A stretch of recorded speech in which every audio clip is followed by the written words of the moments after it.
All right, hello everyone. This is the August edition of the NWA webinar for the National Weather Association. This month we are going to be talking about diversity and communication to diverse groups. We've done this webinar before, but I'm always excited to do this one specifically because our audience, from a meteorologist to a public standpoint, is always so large and so diverse. And I'm glad to introduce now Jennifer Hogan, who is the chair of the Diversity Committee. She'll be kind of leading the group here with this fantastic group of meteorologists and social scientists. Hello, everyone. Hope everybody's doing well today. As already mentioned, this webinar is basically about communicating with diverse populations, and that can be really anybody from disabilities to just different backgrounds in general. And today we're kind of going to focus a little bit on certain disability aspects, whether it's visual or cognitive, as well as hearing. And then I got a little bit of social economical aspects too that some people just don't think about when we're in a conference setting and we're speaking about just past experiences in general. So we can go ahead and get started. I have a little blip of information and points to make in terms of a slide. So Jonathan, if you could. In addition to that, while we are going through the slides here, if you have any questions, you can always talk to us on Twitter. The hashtag is NWA, as in National Weather Association WebWed. So you can keep that in mind and ask us those questions. We'll be answering those a little bit later. But for now, go ahead and talk over the slides. All right, so I'm kind of focusing mainly on education and career for the most part. And I've actually had a transition in my career where I started off first as a forecaster with the meteorology background, Bachelor's of Science from The Ohio State University. And so a couple of things have always popped up when I've been at conferences, talking with other individuals just about our past experiences or what we're currently doing in our career field at this point in time. And so one thing that we actually collectively on this panel have discussed is that not everyone has graduated from Penn State or from the University of Oklahoma. And I know everybody's like, oh yeah, OU. Well, I know OU as Ohio University, and they actually do have a pre-meteorology program, or it's now called Meteorology Atmospheric Sciences. I started there, and then I transitioned to Ohio State and graduated with the BS. So those are some things that a lot of people don't kind of keep in mind in the back of their head when they are discussing just experiences in general. And it sometimes can be a little intimidating when you're in a room full of a whole bunch of people who have graduated all from the same college or university, and you're that one loner just kind of sitting there isolated, but still proud of what you did and what you have accomplished. The other aspect, too, that I have also found with working with the Education Committee and grading a lot of the scholarships that we award through the NWA is that not everybody has a traditional brick and mortar school background. A lot of people have gone through the internet and have enhanced their degrees or enhanced their education through just distance learning, which is something that's sometimes foreign to a lot of individuals, especially those of an older generation. I know I kind of had a little bit of a cringe feel when I heard about people going to, say, Mississippi State for their online training in terms of bachelor degrees, when I would hear about meteorologists with that background. And I kind of grew a little more accustomed as we moved forward within the technology field with internet expansion and things of that sort. Now I feel like I'm dating myself, but at the same sense, those were things that I needed to adjust myself and get used to hearing that a lot of people were actually earning degrees online.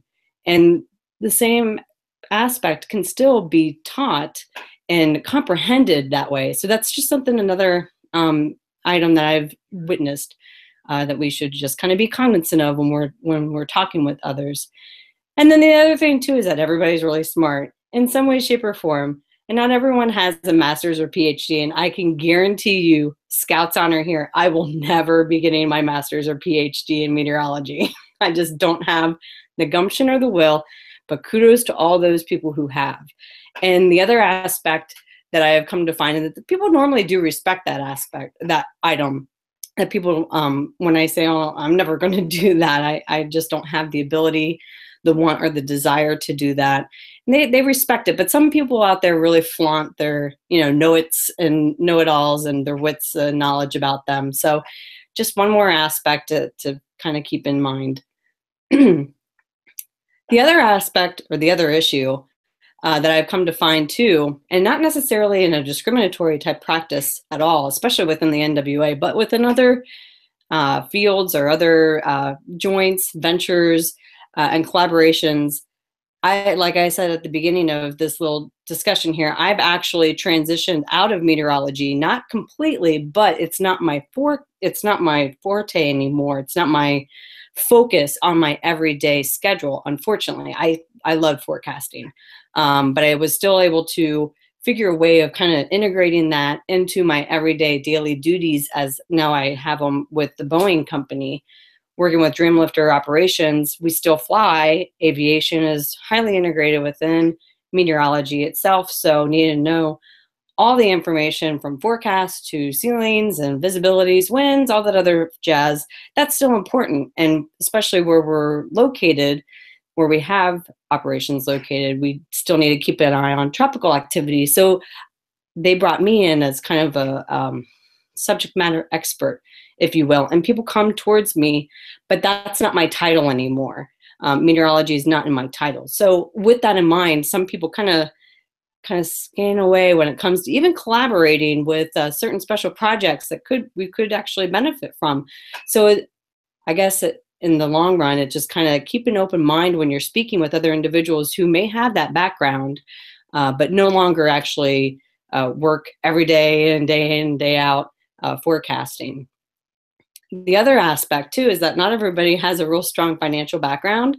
Whether we live at the East Coast, West Coast, big city, or rural areas, those are all items that we should probably take into consideration, especially when we're dealing with the public. Obviously, we have a large plethora of arrays of financial backgrounds that a lot of people don't take into consideration when they make a statement of, oh, why don't you just go out to the store and get this, or something along those lines. Just for everybody's knowledge, which I didn't know this until this year, Weather Ready Fest actually gives out 2,000 free tickets to weather vulnerable families. And weather vulnerable families doesn't necessarily mean like they're going to be impacted significantly by weather.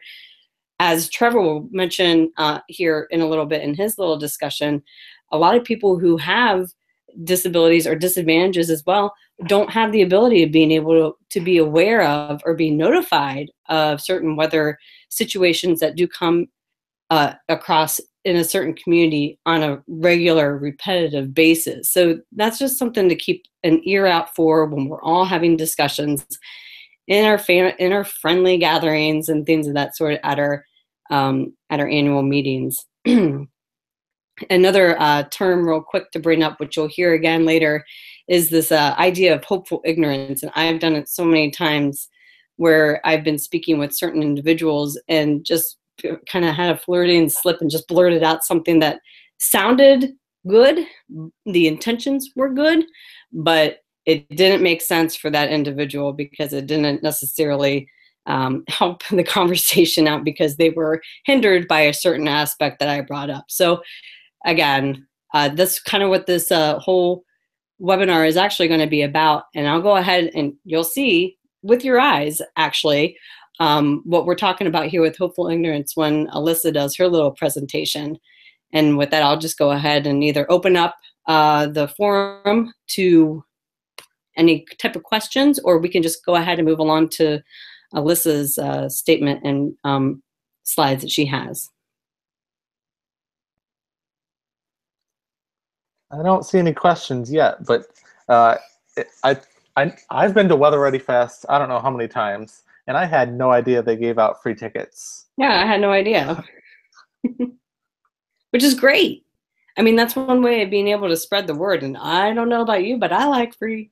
So when it comes down to that, I really hope that the individuals who do receive those from either emergency management individuals or other sources, that they take advantage of that, because I have not been to a Weather Ready Fest yet. And I think that sounds absolutely fabulous. I hope to get out for California, out to California early to be able to witness it. So we'll see. But either way, it's always sounds like it's a great success. And I think that would be very a valuable resource for many people who don't have the ability of being able to learn more about, gosh, anything that's weather related, whether it's weather awareness or even STEM aspects. So they have a lot of hands-on stuff for all groups. I was amazed at the most recent one I was at how well involved the kids were in a lot of the science projects. Cool. Go ahead and hand off to Alyssa then, if you want to give her an introduction. Yeah, oh, absolutely. Alyssa is one of our committee members. She's actually legally blind. She'll explain a little bit more about her disability, but she's a great person, and she helped out last year with this webinar as well. So I'm really glad that she was willing to volunteer again, considering that she doesn't like giving presentations, but it's all good. And here's Alyssa. Well, I'm trying to like them a little more. So as you can see from this graph, the temperatures here are going to vary significantly, or are going to warm significantly over the next 3 days. And winds will generally stay steady. The humidity will be high as well, and we'll see some chances for rain fluctuate throughout the period. So not sure if you're actually seeing my graph or not, but if you can see it, how does that look? Not good, you would say? Blurry even? Well, that's how I see it, from a distance anyway. Unless I'm within about 5 to 10 feet of a conference presentation, I can't see the text or figures being displayed. So information that way, and that's why verbal description is so important. So if you're giving a presentation, please make sure to be as descriptive as possible. So for example, in this case, instead say, the first of 3 graphs shows a 3-day temperature, heat index, and dew point trend for Norman, Oklahoma. Temperatures will fluctuate diurnally between 75 and 95 degrees, with the greatest temperature increase expected on Wednesday. Next slide. So when you're at a conference, you're typically in an unfamiliar area and you may ask for directions. When a blind or low vision person asks for directions, however, more description is often needed and is very helpful. So I can't tell you how many times somebody has pointed their finger and said, it's over there. Will somebody please tell me where in the world over there is? I can't see in which direction your finger is pointing. So at that point, you're kind of wasting your breath. Pointing fingers and saying, well, it's over, the severe weather session is over there. Just say the severe weather session is in room A. It's about 10 feet down. If you walk about 10 feet and then turn left, it'll be the second room on your right, about 15 feet down. Now, I know distances can be hard to gauge, and since I don't have depth perception, I'm very bad at gauging distances too. So in that case, you can just, giving as many specific words as possible is very helpful. So by saying the room number or the cardinal directions or just left to right directions, helps a lot. And then you can always use steps instead of feet if that's easier for you. And or you can even use auditory clues, like you'll hear the escalators on your left. Now, what if you're not sure if a person is disabled? Because some of us, it's not very obvious. Well, there are many answers to that question. And the one that I'll give today is that it's up to the person asking the question whether or not they want to divulge that information. Personally, I don't like telling people that I have a disability because I want to be treated the same way everyone else is. I don't want to be treated any differently. So, in my case, I'll ask follow-up questions like, so which direction was that again? Was it left or right? But if you're the person giving the directions in any of these situations, just make sure to be respectful of whatever the inquisitor wishes.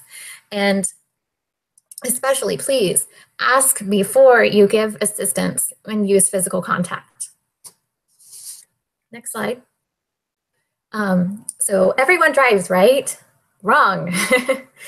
Let me give you a ride through my life. So this is a map from a mall to the Oklahoma City Zoo. And it would take you about 10 minutes to drive, maybe 15 in traffic. But I have to take the bus. And the public transit systems use transfer stations in order to make their route move more smoothly. But that means that I have to go all the way to downtown OKC before I can get to the zoo. And that trip takes an hour. That is 6 times the amount of time it takes for you to get there. Furthermore, I can't even get a job anywhere I desire. At one point in time, I wanted to work at a National Weather Service Weather Forecast Office, or WFO. But many WFOs are in rural areas or outside of cities. And these areas either don't have public transit or it doesn't run very often. It's very limited. And so, and there are even some WFOs that inside of cities that are a mile or more walk to a bus stop. I encountered that a lot too. So wherever my next career move is, it has to be to an area with sufficient public transit. And I don't tell you all this to try to gain sympathy. I eventually do make it from point A to point B. It just takes me a little longer.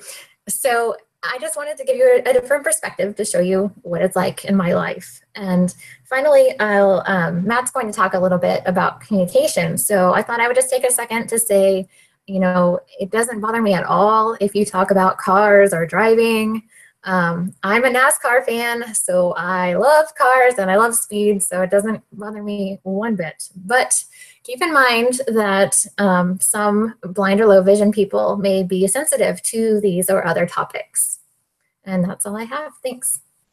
I'll be happy to entertain any questions.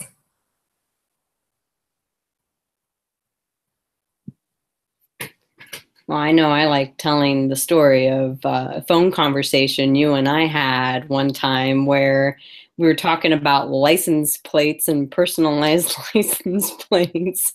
And I think we were discussing some sort of I don't think it was a password, but it was obviously a 7, either alphanumeric type of phrase or something that was going to work well for what could be given as a personal license plate for anybody who has a car. And I made the comment to you, oh, hey, you could put that on your license plate. Well, there's that hopeful ignorance right there. And Alyssa said, I don't drive. And yeah, I felt pretty dumb at that point. But hey, I laugh about it and we keep moving. So yep, exactly. It makes for a great story. Exactly, that too. We can entertain everybody who's watching.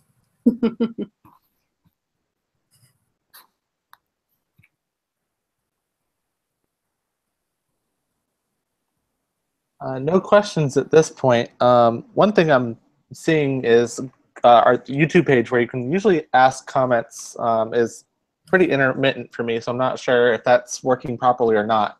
But you can still ask us questions on the hashtag for Twitter, hashtag NWAWebWed. So we will be taking questions there throughout the presentation. But now we'll go ahead and switch over to Matt. All right. Hi, everybody. Just a little bit of background info on myself. I'm a psychology major at St. Leo University. I'll be talking today about autism and social psychology.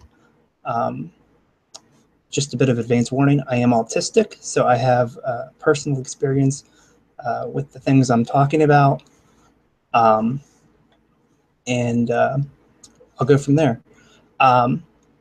So I use the term autism spectrum conditions here. If you're looking at the slide, ASC. I prefer that over ASD, autism spectrum disorder, because that is less stigmatizing. A condition is something that, it can refer medically, mentally, but it's also a state of being. And it, unlike disorder, does not imply that one is broken or flawed. So the first idea here that I'll talk about, we have attitude. And so an attitude is an evaluation of some concept, whether it be a person, place, thing, or idea. And these can be explicit, so conscious. We're aware of these. Explicit attitudes, deliberately thought about, shared with others. And then there are implicit or unconscious attitudes, which again can either be positive or negative. And these are less accessible to us consciously. We have very little control over them. So it's possible to have attitudes that we're not aware of. And it's my hope today that I'll be able to make you a little bit more aware of them. Moving on, we have the idea of stereotypes. And these are widely held beliefs that most members of a group have some characteristics. So for example, autistic individuals have no empathy or are talented in math. That's simply not true. On either count, autistic individuals, autism is a spectrum. So just like any other state of being, not all individuals are going to be math-minded, and not all individuals lack empathy. There's this big myth about autism and empathy. And basically, autistic individuals lack cognitive, but not affective empathy. And what that means is that autistic individuals have problems with perspective taking, but not the ability to respond appropriately to others' emotions. And so they lack perspective taking, not emotional response in itself. Moving on, we have explicit stereotypes, deliberately thought about, shared with others, and implicit stereotypes, which, of course, we may not be aware of.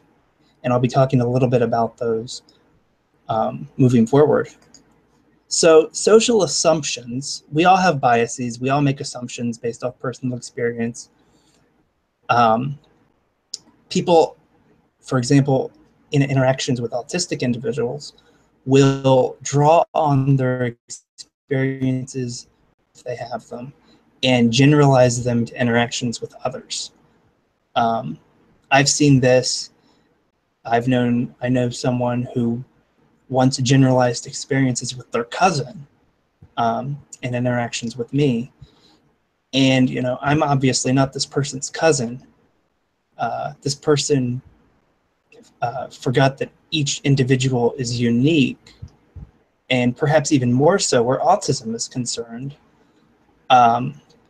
It's a spectrum. Everybody's different. You have to take into account each individual person and treat them as they need to be treated, not only ethically, but also functionally if they have functional inhibitions. So in this way, non-autistic individuals can temporarily become autistic themselves in some ways. There are degrees of mind blindness. So going back to that cognitive empathy I talked about, non-autistic individuals can often lack the perspective themselves that autistic individuals don't all fit in one box. They can forget that autism is a spectrum. So degrees of mind blindness affect not only autistic individuals inherently, but can also affect non-autistic individuals as well. And so a few more social assumptions that we have. A lot of people think autism is a disease or a disorder to be treated and cured. It isn't a disease. It's not contagious, but rather a neurodevelopmental condition. So it's a brain-based condition that the individual can't help. And some people on the spectrum want a cure, but there are others who are perfectly content as they are. People on the spectrum, another assumption, people on the spectrum are typically literal thinkers, and they take longer to process information, especially if it's abstract. So the assumption made, therefore, is that they must not be very smart. And this simply isn't true. But that's something I hear a lot talking about with people. Oh, well, it takes longer to process information, so you must have a lower IQ. That's not true at all. And finally, I think one of the most important things, and we will get into this probably a little bit in the discussion, non-autistic people assume they should feel sympathetic, when in fact they should feel empathetic. Sympathy does not equal empathy. They're two distinct concepts. And where sympathy involves inherently a feeling bad for a person, empathy involves taking that perspective and trying to understand how the person feels.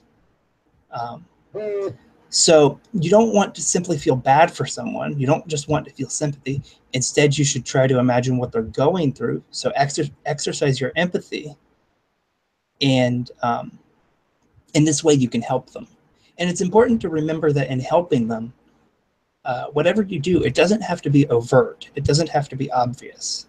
It can be just an analysis of their behavior.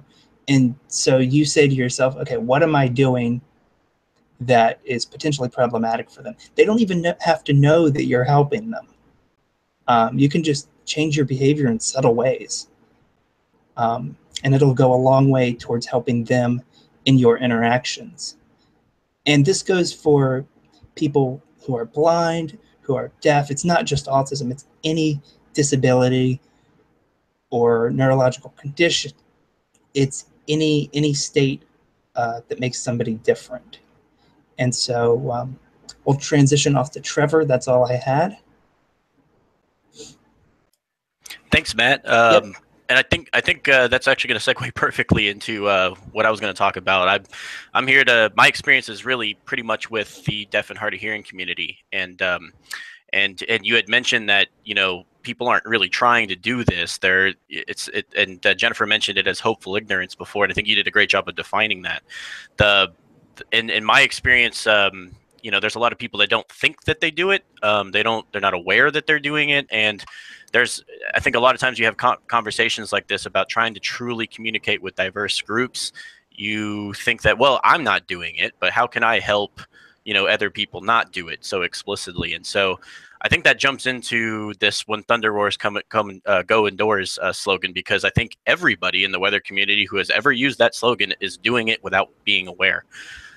Let's break this down just a little bit. So I'm going to pick on this slogan on purpose. And remember, I'm trying to advocate here for folks with hearing loss. So let's take a look at this "When Thunder Roars, go indoors" slogan real quick and see how we're practically doing this every day. So for people who can't hear, right off the bat, thunder roaring is going to be inherently misleading or non-inclusive. It's just not going to be something very effective for people who were born deaf or can't hear at all, been late deafened. So asking somebody to wait for an audible cue rather to take action is just not going to be effective. And so right off the bat, we know that, okay, there's an inherent flaw with the slogan. But is it just that? Is it just that it's asking people to listen for thunder? Well, have you thought about the fact that it rhymes? Too, the fact that "when thunder roars, go indoors," it's catchy to us, and it's catchy to us. Why? Because rhyming sounds really good. It's appeasing to hear that particular slogan. So you think about this and go, oh, well, a lot of our slogans rhyme. So wait a second, how would I describe a rhyme to somebody who has never heard anything before, that from birth has never been able to use their hearing, or never had hearing from the beginning? So if you were to explain that, the way I would explain it to somebody else is it's a word that sounds very much like another word. And I don't know how to really else explain that. So if we are going to be using that type of, using that slogan and using that convention in order to communicate effectively, we're forgetting that we're only communicating effectively that people that can hear, not people that can't. So we're already doing this thing where we're assuming that that's going to be effective across the board. It's been very successful. A lot of people aren't deaf, but there's a large amount that do. There's 20% of the population of this entire country has some form of hearing loss. Some. That doesn't mean they're all functionally deaf, and it doesn't mean that they just have partial hearing in one ear. They all across the spectrum, from hard of hearing to deaf. So right off the bat, you have to start reevaluating how you're communicating to people across the board, not just with slogans, but with all sorts of different things. So there's one more thing about this. Have you thought about ASL and how it might translate literally? So there's a big assumption, another one that many in the hearing world think, is that ASL is American Sign Language. Therefore, it must be English in sign form. Well, that's completely not true. If anyone who's taken ASL before knows that the noun verb order is different, there's not a sign for every English word. And so here, case in point, is an example of where we don't have a sign for everything. So when thunder roars go indoors, how you would sign that is the sign for thunder, which comes from your ear and is a shake like this. So thunder is like that. So right off the bat, the sign for thunder is based off of what it feels like. It comes from the ear down like a lightning bolt and shakes. So right off the bat, there is no audible association in sign with the word thunder. So then the next part after that is the fact that thunder has to make a sound. And so when we use roars, we're using sort of a personification of what thunder can do. And in the sign world, you wouldn't have an easy way to sign that. It would be thunder is loud, so it would be loud, but it would be coming from, because it says roars, you would probably, sign roars and then be like a lion, like a lion, roar. And then you've already, right from the beginning, had to basically explain what we're talking about from the start. And then after that, the go indoors part, which seems really easy. We'll just go inside. Well, inside, there's inside. But that could be like inside of a can of Coke, or that could be inside of anything. So you have to actually go into a little bit more detail what you mean by indoors. So go, if I was going to sign this, would be like go into a building inside. And so, right off the bat, you go, the literal translation to this is thunder, that's really loud. When that happens, building inside, go to that. It's essentially how you would sign it. And so from that standpoint, it, inherently just, there's a lot of things wrong with this slogan. As not on its what its goal is for. It's certainly catchy and has been very successful up until this point for many people that can use their hearing, but otherwise we've essentially eliminated, well, not eliminated, but ostracized an entire group of people because of how we communicate just lightning safety off the bat. And that's just lightning safety. So if we slide forward real quick, just step through just a couple more times, we have a alternative here. It says, see a flash dash inside. And it's a slogan, and it also has a rhyming convention. So you might be like, Trevor, why are you saying what you just said not to do? But you have to remember that we have to also incorporate people that are not just fully functionally deaf, but people who may actually know English. So some of the things about that previous slogan, the fact that it rhymed, would be effective for people who can speak and people who can hear, and maybe people who were late deafened, for instance, the elderly. They still read English and they still understand rhymes. So those folks are probably still going to prefer a slogan. But for people that aren't, the suggestion from the deaf community, and this is key, it came from the deaf community, was to forget the slogan. You can have one or you don't. But what if you just had a symbol that showed you exactly what you're trying to do? What is the thing we need to do when lightning is occurring? That will go inside of a building. So why can't you just illustrate that in some sort of symbol, and then we all get it? Why do you need to have words all together? And then it occurred to us, a team of people that were working towards this and working with the deaf community to do exactly that. So we asked the deaf community to put together what they thought would be really helpful based off what they need to know. And this is what they ended up producing. The slogan came a lot from the hard of hearing community, and the design of the graphic came from the fully functionally deaf community. And so it was generated from the community, adopted by the community, and now is something that we, as the National Weather Service, have adopted as an alternative slogan. It's not replacing the slogan; it's just a supplement to that. So, and this is what I think I've learned over the time of working with the deaf and hard of hearing, is that you can't just have a one-size-fits-all anything. The whole reason this works is because it is factoring in an entire different group of people. So you can have one that works for the English-speaking listening community, the ones that can hear, and you probably should have another one for an entirely different community. And the fact that we can get into the weeds and make those that are different for everybody is truly making Weather Ready Nation. It's not just Weather Ready Nation for people that are all on an equal playing field.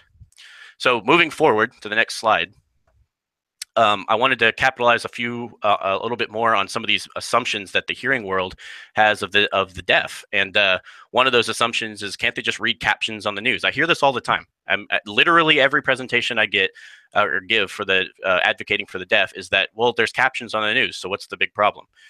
Well, you probably don't use captioning very much, so you probably don't know this, but during live broadcasts, captioning can be very poor. And if you ever do this, if you ever see broadcasting for like a wall-to-wall weather coverage, turn off the mute your TV and then try to see whether or not there even is captioning being provided. That's not every channel. And so first see if they provide that. If they don't, then there's already a problem right there. There's no deaf people probably going to that particular station. But if there is, start to evaluate how the captioning is. Sometimes it can be very good, but a lot of times it can be very poor. They're usually third party to another place. So they're just typing and typing and typing, and they hear like cities and stuff they don't know how to spell. They didn't really fully hear the words right, or we're using terminology that they don't know how to spell. And so it can often come out as complete gibberish. So the person trying to use this to make the correct actions doesn't have the right information.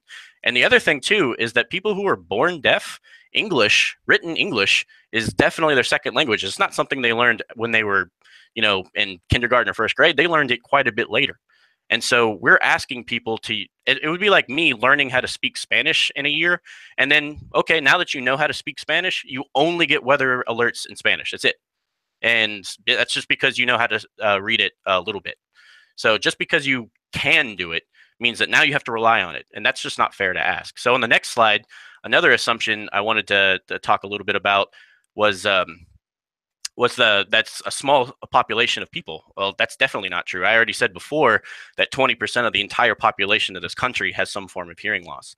And it's probably more like 13 to 14% that have a full functional hearing loss in either one ear. And I think it's 8%. I have to double check, but I think it's something like 8% has 4% that is completely deaf. So from that standpoint, we're talking about millions of people. So if we just think partial hearing loss and then factor in the elderly too that lose their hearing over time, you have 48 million people. That's a gigantic amount of people that we have to start considering. We just have to. There's really no excuse for not. And the other misconception is, well, I don't see them every day. How am I supposed to know that this doesn't seem like it's that many people? Wouldn't I see them every day? You probably do see them every day. But when do you see them on the street? When they're using sign or they have a hearing aid? Not all deaf people have hearing aids. Many of them don't. And not everyone's using sign, because who's just walking around talking to themselves? So you have to think about these things when you make these assumptions that they seem like they're normal. But then once you think about it, wow, that doesn't make any sense at all. So, and then the last little slide or point I wanted to make here is the misconception that then, okay, well, you're saying, well, caption's not good enough and there's tons of people and we have to do this. So you're saying we have to have ASL interpreters everywhere and that captioning is just not working. Not saying that either. Captioning does work, especially for people who are hard of hearing, and it can work in the right settings. Maybe in our wall-to-wall weather coverage, it could use some improvement.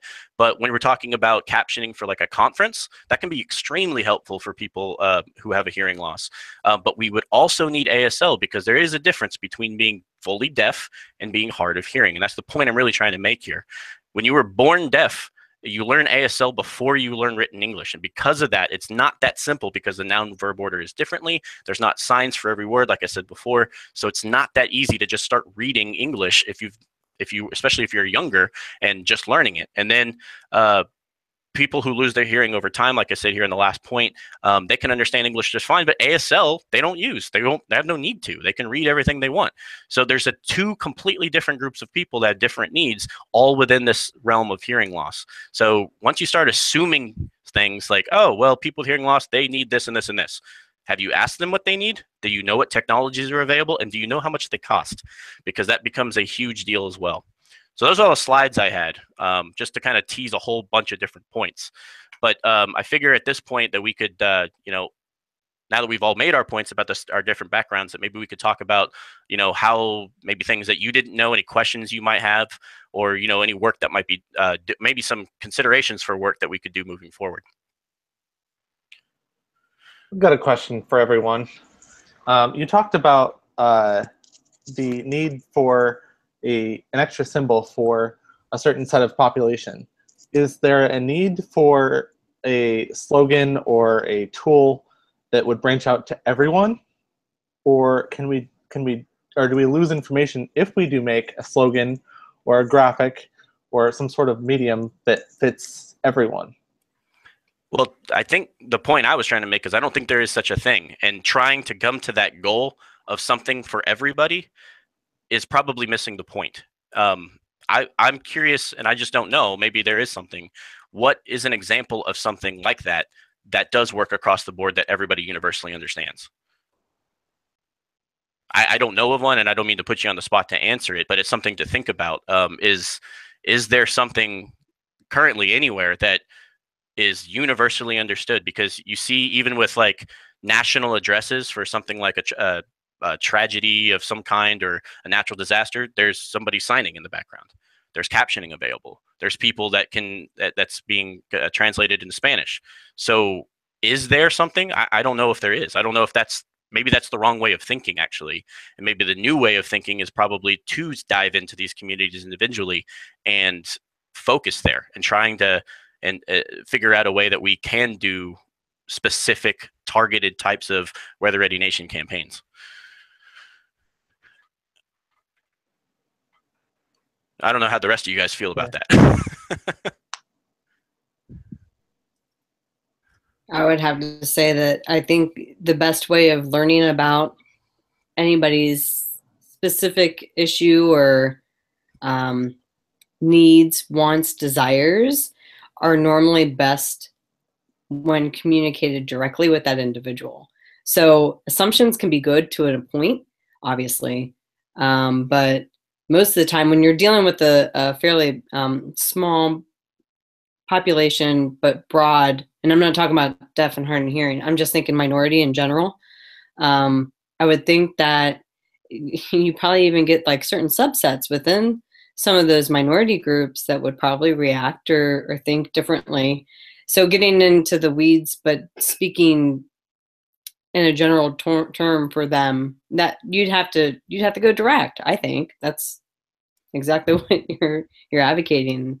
Right. I mean, the Sea of Flash Dash campaign is exactly a key case in point of what you're talking about, Jennifer, because if we were to just start, and I'm not deaf and I'm not fluent in signs, so me to begin trying to figure out what's best for that entire community that makes up such a huge population of the country would just be wrong. I mean, would you want somebody that you don't know that doesn't fully understand you and only kind of has an interest from that standpoint of your language to speak for your entire No, you wouldn't. You'd want it to come from, you'd want to be asked, you'd want to have that feedback, and you'd want your concerns considered, just like anybody else would.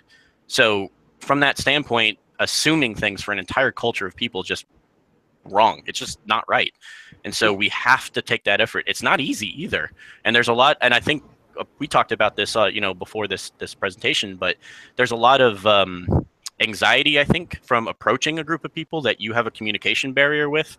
And as soon as you can get over that, the easier it is to find out how to come to a solution. The easier that you go out and try and give people the benefit of the doubt and go into it with love and not fear, you end up coming to a beneficial outcome. And I think we're seeing a lot more of that recently, which I'm really excited about. The fact that we're having this conversation is a step in the right direction.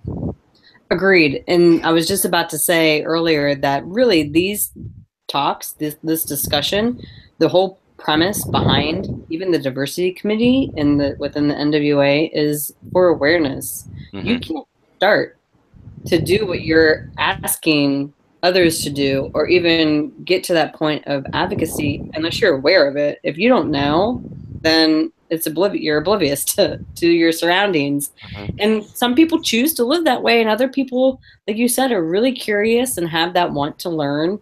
I'm guilty. Put me in a spot where I'm definitely the outsider, and I'm going to want to know a lot about different cultures or races, ethnicities, religions, etc. I love going to international festivals and things of that sort. And you're right, you have to get over that fear of like asking questions and not wanting to be offensive. But when you get over that, you learn so much, and then you might make a new friend. Who knows? But Right. yeah, definitely, it's an awareness factor that people need to become cognizant of, and that's our whole purpose and premise and mission. Right, right. And I think it's kind of funny too that we as, you know, some like take me for instance, who's I can see, I can hear, I speak English. I'm part of the group of people that uses all these resources. But if I sit here and I'm uncomfortable about being vulnerable, that makes me laugh because that's the situation that they live in every day, and I'm uncomfortable with that just by approaching the community. That just seems really. It just seems really odd that, you know, I spend a little bit amount of time trying to approach a community that has this vulnerability, and I'm vulnerable talking to them, and I don't like that.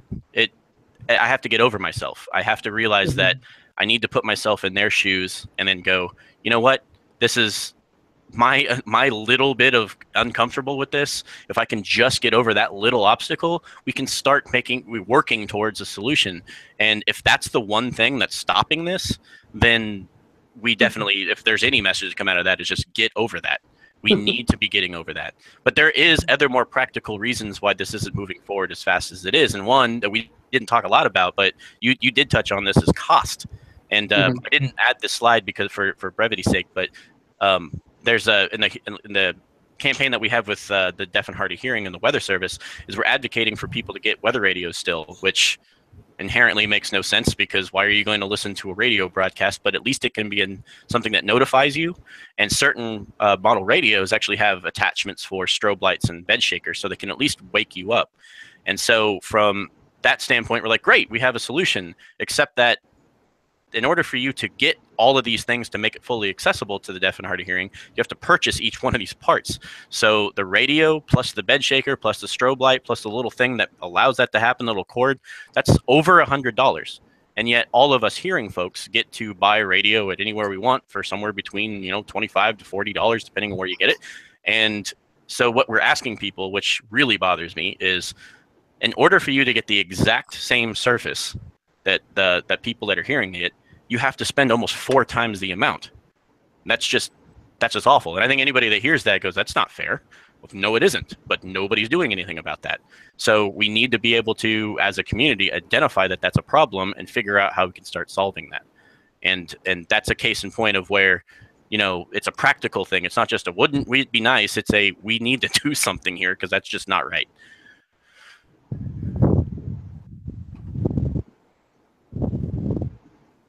That reminds me, I feel that we need to reach out to the whichever weather radio company that normally donates to the Raffles during the meeting and make the statement, can you throw in at least 1 or 2 of the, you know, non-audible warning aspects in case we do get a winner who is hard of hearing. So I think I'm going to make a note right now. Well, there we go. So we're so make potential solution. Or Betsy, one of the two.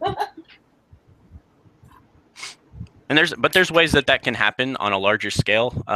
There's been at least a couple different instances in which emergency management partners or the Red Cross partners have did exactly that, where they donate.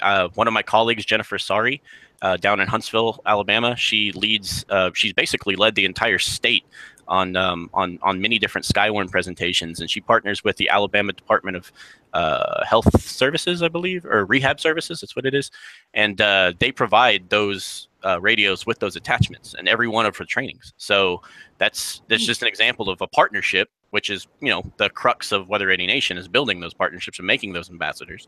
And the ADHS is a Weather Radio Nation ambassador. So I think there's a key example of how that program has generated you know, really useful outcomes and actual tangible results. And so it's really cool stuff that they're doing down there in Alabama. Yeah, that brings up another good point. Not to like completely commandeer the show here, but when I was doing the Diversity University article for, it was for May, I did some research just to see, of all the WFOs across the country, who had text in their weather spotter training or made special exceptions or special accommodations for those with who are deaf and hard of hearing. And your WFO, and then Huntsville were the only two that had specific, like, actual training days for the deaf and hard of hearing communities. A handful across the country did have, like, if you need ASL or interpreter, we can provide that, but just let us know. And then everybody else was just like, come to the spotter training, and that was it. So yeah. I thought it was really interesting that that was the only case, or your two, San Antonio and Huntsville were the only two. Well, I can't remember where you are. Sorry. Yeah, the two offices of ours have maybe a little bit more sophisticated built-in plans for that, but we've started an outreach team called the Deaf and Hard of Hearing Outreach Team, which is national in scale. Not every office is on it, but there's quite a few that are, and they're doing things specific to what their audience or their community is asking for. So I know, for example, in Montana, I think it's the Missoula office that did a talk at one of their local universities specifically for the deaf and hard of hearing because they asked for it. I do know that there's some work being done out in California, I believe in the Sacramento office. Grand Junction, Colorado is also has a program. Not everything is Skywarn spotting, but there are things being done, grassroots efforts being done in a number of different offices across the country. Good. You know, you both brought up a good point about the sparsity of these efforts. And I was just sitting here thinking to myself, I think a lot of the problem that it's at the root of this helping issue is that, you know, on some level, there's almost an awkwardness to the idea. The fact that a lot of people, you know, depending on what the issue is, say, for example, you, Trevor, when you're working with the deaf and hard of hearing, you have a perspective-taking issue there.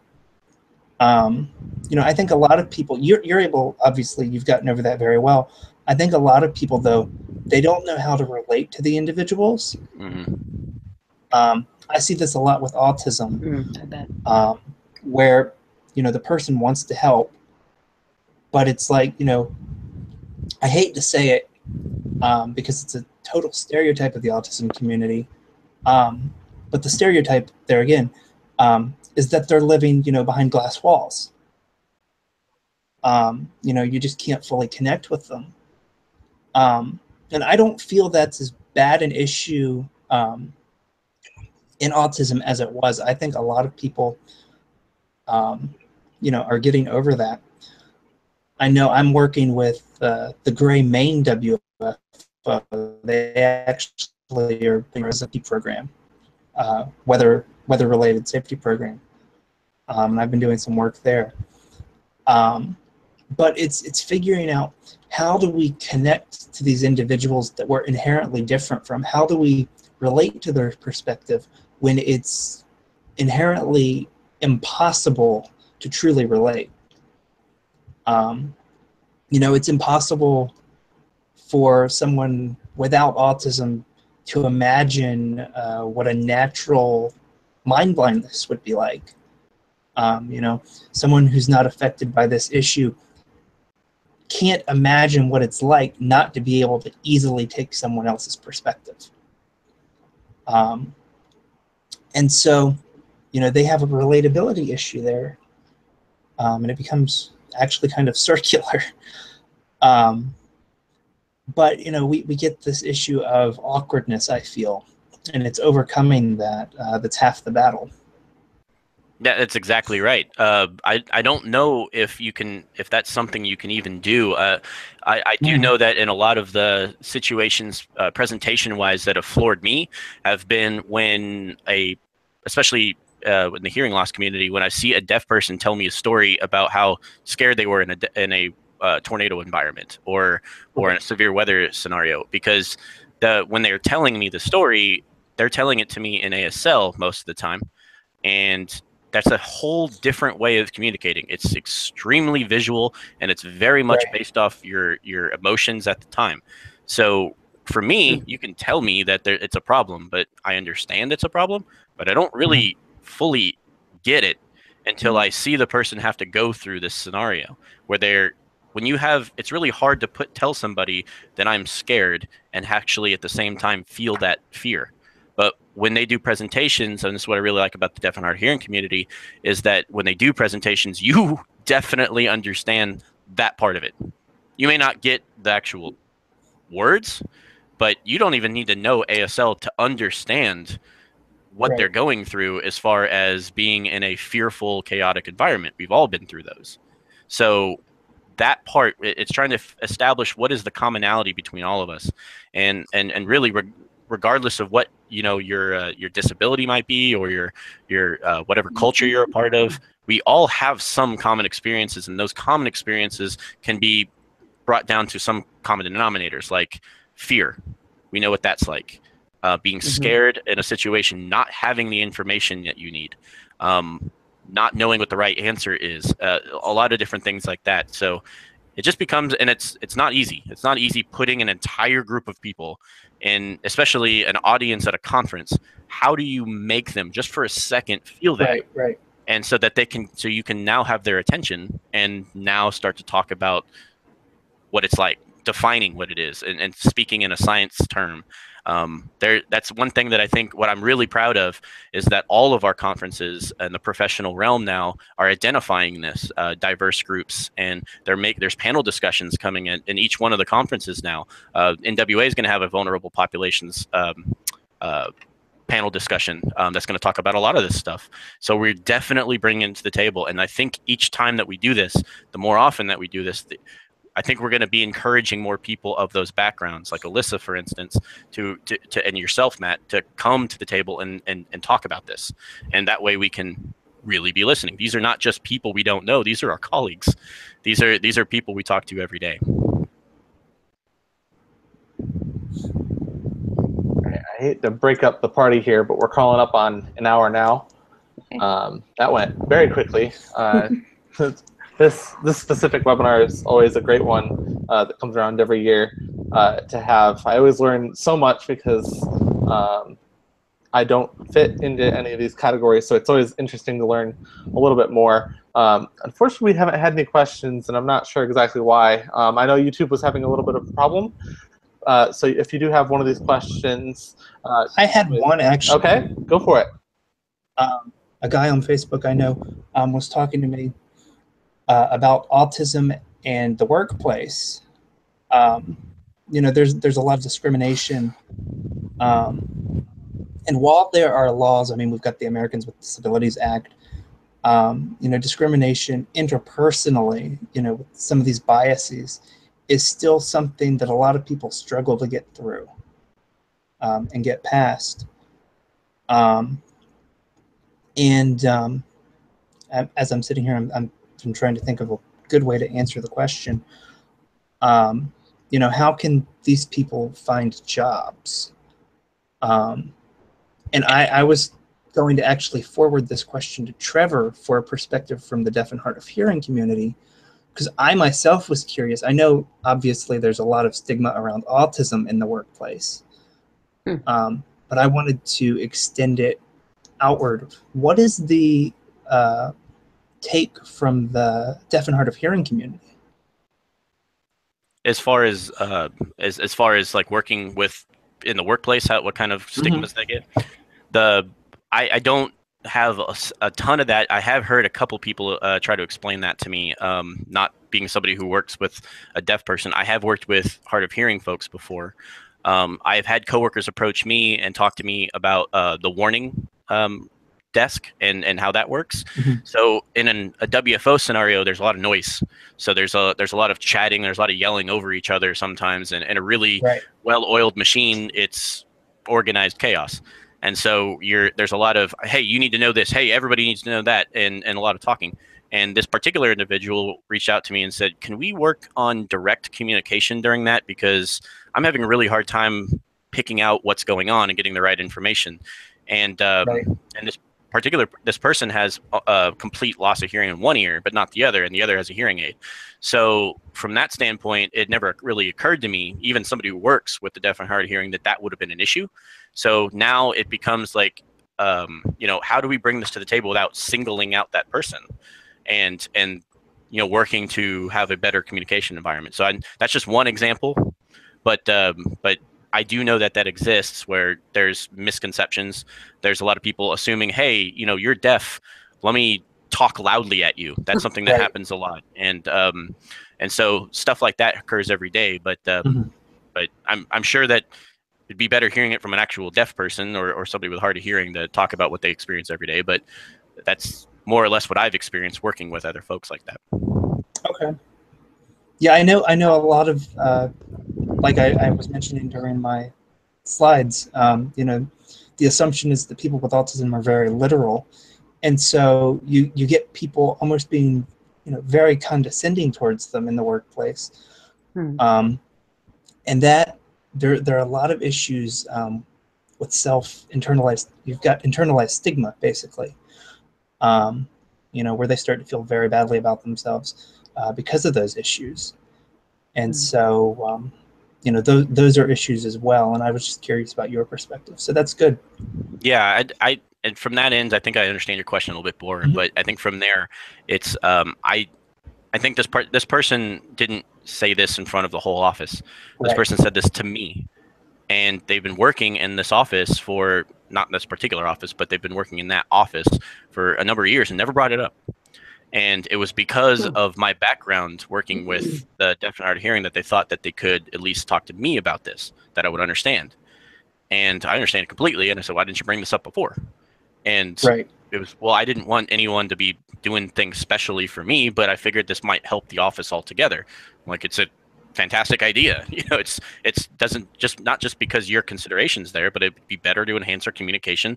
If there's a lot of chaos going on, we need to do that better. So that's something to bring to the table, just because you have that and you don't really want other people to, and I understand that. I wouldn't want people, I just hurt my knee the other day, and I don't want people sitting there going, oh, hey, wheel this out for you, I want to help you. Like, I can take care of it, and there's a certain level of individuality I'd like to maintain. So from that standpoint, I respect that decision to not blurt it out and say, hey, do things for me.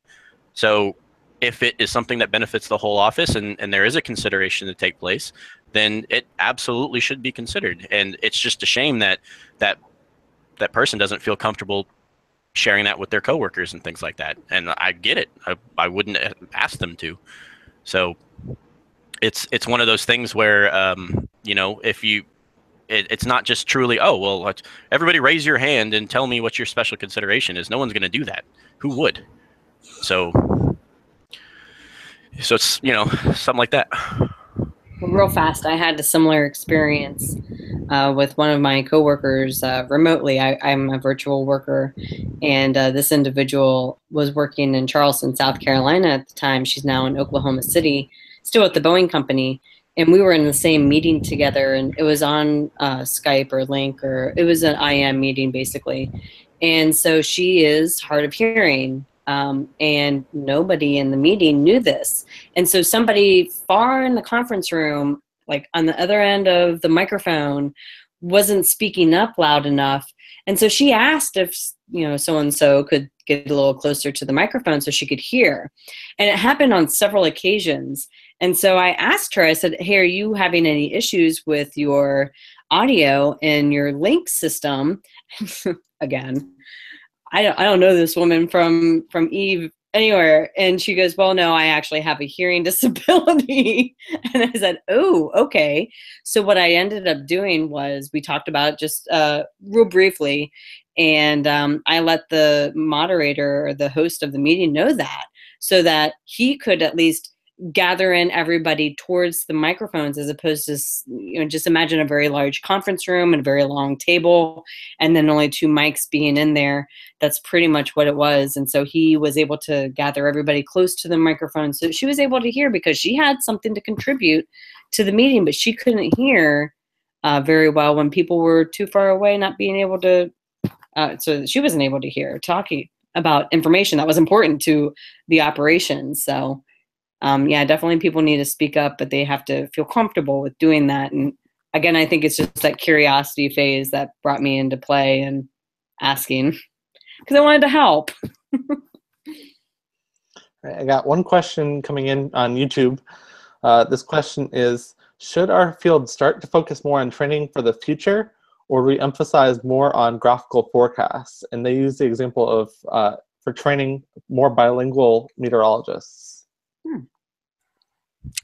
I'm curious to see what Alyssa's answer is to that.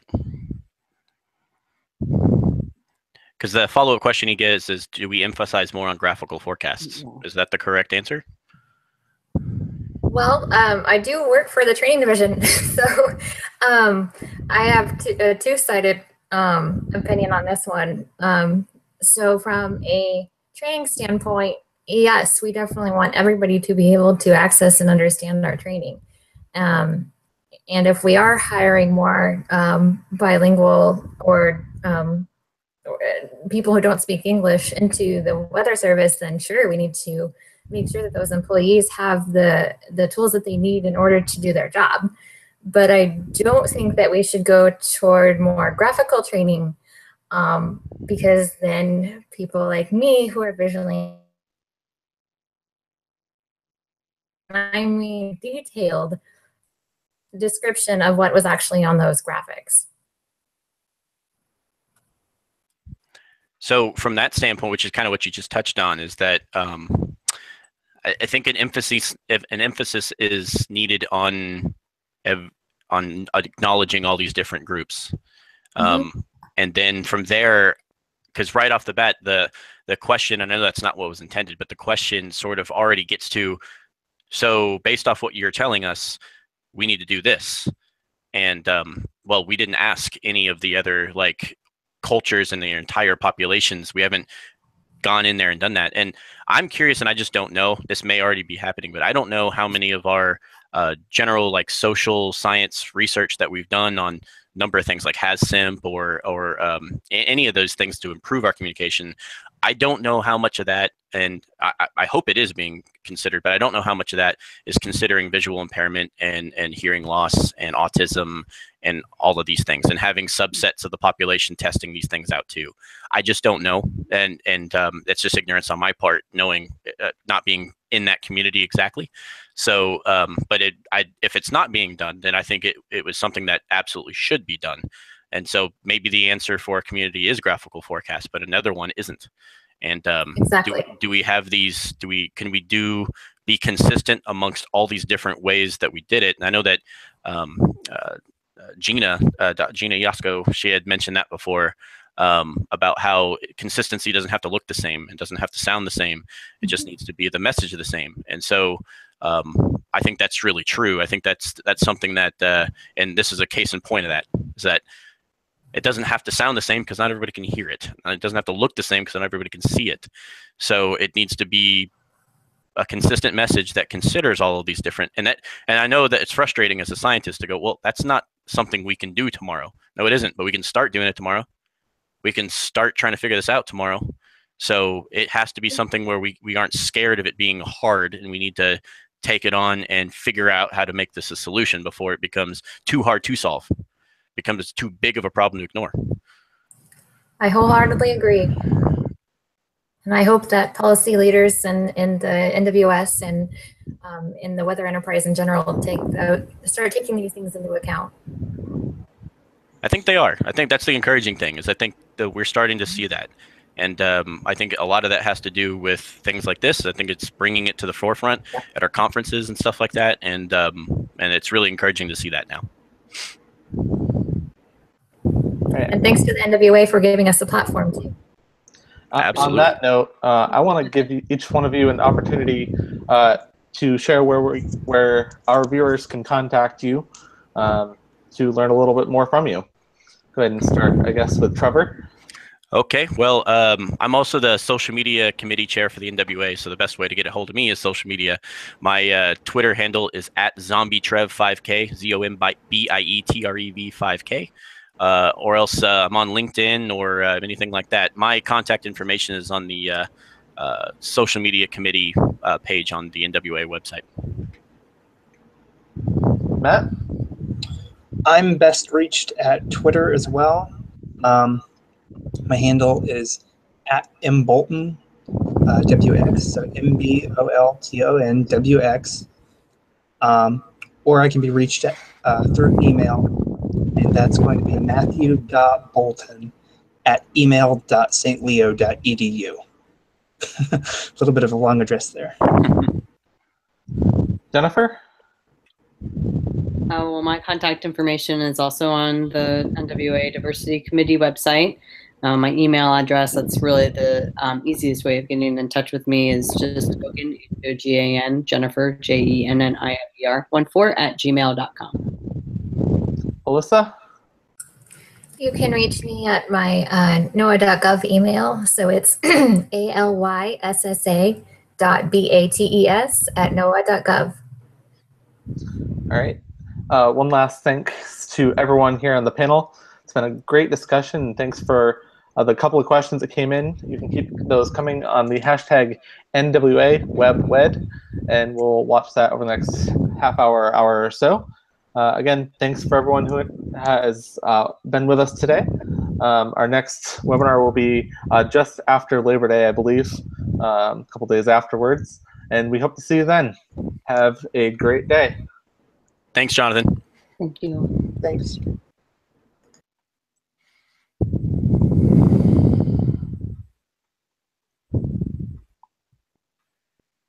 It says stopping.